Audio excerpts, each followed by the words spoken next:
confirm po yung sinabi ko. Pero I think hindi tayo malungkot. Okay?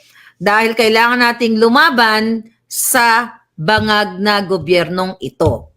So, dapat lang mayroong puwersa para baguhin o instead na tayo ang isa lang o kayo dyan ang isa lang sa gurguran, sila ang mapunta dun sa Komonoy.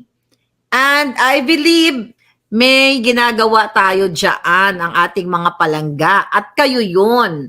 Ano yung ginagawa ninyo? Katulad ngayon na you are here. Okay? Na you are here at na naririnig ninyo at magiging part kayo nitong ating laban or kilusan ng hakbang ng maisog para sa ating bayan. So ngayon, mga palangga, gusto ko